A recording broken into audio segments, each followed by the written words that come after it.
Imagine this. It's the height of World War II. The Allies are desperately trying to gain a foothold in Italy, but they're pinned down by a seemingly unbreakable German defensive line. They need a miracle, a bold, audacious plan to shatter the stalemate, and they think they have one. A plan so daring, so unexpected, that it could change the course of the war in the Mediterranean overnight. This is the story of Operation Shingle, the Allied landing at Anzio, and how a strategy designed for a lightning-fast victory collapsed into a bloody 4-month nightmare, all because of a single decision made in the first 24 hours. The year is 1944. Allied forces are bogged down in southern Italy, facing the formidable Gustav Line, a series of German fortifications stretching across the Italian peninsula. Every inch of ground is paid for in blood. The fighting is brutal, reminiscent of the trench warfare of World War I. Allied commanders, including Winston Churchill himself, are growing impatient. They need to break the deadlock, and they need to do it fast. The idea for Operation Shingle was born out of this desperation. The plan was brilliant in its simplicity. While the main Allied army continued to hammer away at the Gustav Line, a separate force would execute a surprise amphibious landing behind enemy lines at a place called Anzio. Anzio was perfect. It was lightly defended and just 35 miles south of Rome. The landing force could quickly seize the Alban Hills, a key piece of high ground overlooking the roads and railways supplying the German 10th Army at the Gustav Line. With their supply lines cut, the German defenses would crumble, allowing the main Allied force to break through and link up with the troops at Anzio. Rome would fall, and the path north would be wide open. It was a classic pincer movement, a textbook military maneuver designed for a swift, decisive victory. Churchill championed the plan, calling it a cat stroke that would rip the guts out of the German defense. On January 22, 1944, under the cover of darkness, the operation began. The U.S. the 6th Corps, under the command of Major General John P. Lucas, landed on the beaches of Anzio and Nettuno, and the first part of the plan went perfectly, almost too perfectly. The Germans were caught completely by surprise. The landings were virtually unopposed. By midnight, over 36,000 Allied soldiers and 3,000 vehicles were ashore with minimal casualties. They had established a solid beachhead and were poised to strike. The road to Rome was wide open. The Germans had no significant units in the area to stop them. A single reconnaissance patrol could have driven all the way into the city without seeing a single enemy soldier. Victory seemed not just possible, but imminent. This is the critical moment, the moment where history pivots. The plan called for an immediate, aggressive push inland to seize the Alban Hills. Speed was everything. The entire success of the operation depended on exploiting the element of surprise before the Germans could react. But General Lucas hesitated. He was a cautious, methodical commander, haunted by the near disaster of the Salerno landings months earlier, where Allied forces were almost thrown back into the sea by a swift German counterattack. He looked at his situation. His forces were ashore, but his supply lines were long and vulnerable, stretching back across the sea. He feared getting his army cut off and destroyed if he pushed too far, too fast. He worried about the German reaction.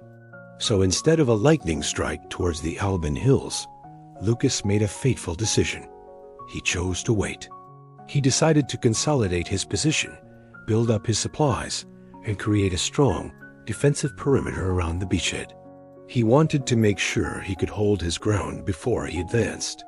In his diary, he wrote, "I have a mission to advance on the Alban Hills, but I don't have a mission to stick my neck out." He was prioritizing the security of his force over the strategic objective of the operation. And in those crucial first 24 hours, while the Allies dug in, the Germans, masters of rapid response, reacted with astonishing speed and efficiency. Field Marshal Albert Kesselring, the German commander in Italy, was initially shocked by the landing. He later said it was a nasty surprise, but he didn't panic. He immediately understood the danger. He called the situation very serious and began frantically pulling troops from every corner of Italy, from France, from Yugoslavia, even from the front line at the Gustav Line itself. He threw every available unit panzer divisions, infantry, artillery into a ring of steel around the Anzio beachhead. The Germans knew that if the Allies reached the Alban Hills, the war in Italy was lost for them. They moved with a speed and decisiveness that the Allies tragically lacked. Within 24 hours, the window of opportunity had slammed shut. The open road to Rome was gone, replaced by a formidable German force. Within 48 hours, Kesselring had assembled enough troops to contain the beachhead. Within a week, he was ready to launch massive counterattacks aimed at destroying the Allied landing force entirely. The would-be catstroke had turned into a baited trap, and the Allies had walked right into it. The result was a disaster. Instead of a swift advance, the Anzio beachhead became a static, brutal battleground. For 4 long months, Allied soldiers were trapped in a pocket of land, barely 15 miles wide and 7 miles deep, under constant, terrifying artillery and air attack. The Germans dubbed it the shooting gallery. The flat, marshy terrain offered no cover. Every yard of the beachhead was targeted by German guns perched on the very hills the Allies were supposed to have captured on the first day. The fighting was savage. Trenches were dug, and the battle devolved into a grim war of attrition, exactly what Operation Shingle was designed to avoid. The casualties were horrific. The U.S. the Sixth Corps suffered over 29,000 combat casualties, with thousands more suffering from trench foot, disease, and psychological trauma. The irony is heartbreaking. The plan was designed to save lives by breaking the stalemate at the Gustav Line quickly. Instead, the failure at Anzio created a second, equally bloody stalemate, costing thousands of additional lives. Rome wasn't liberated until June 4th, nearly 5 months after the landing, and only after the main Allied army finally broke through the Gustav Line at Monte Cassino, through sheer brute force, the very thing Anzio was supposed to prevent. So, what went wrong?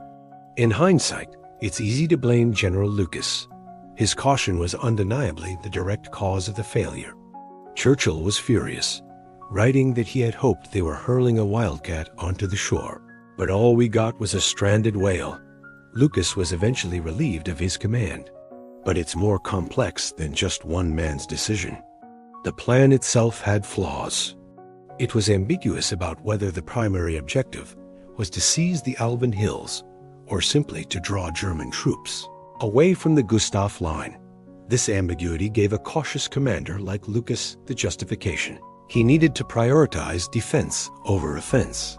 The Allied High Command had also underestimated the speed and ferocity of the German reaction. They expected a week before the Germans could mount a serious counterattack, not 24 hours. The story of Anzio is a powerful lesson in military history. It shows that in warfare, surprise is a perishable advantage. It demonstrates the critical importance of bold leadership and seizing the initiative. And it is a tragic reminder of how a brilliant plan can be undone by a single moment of hesitation. A strategy that promised a swift victory in a matter of days collapsed within 24 hours, leading to one of the longest and bloodiest battles of the Italian campaign.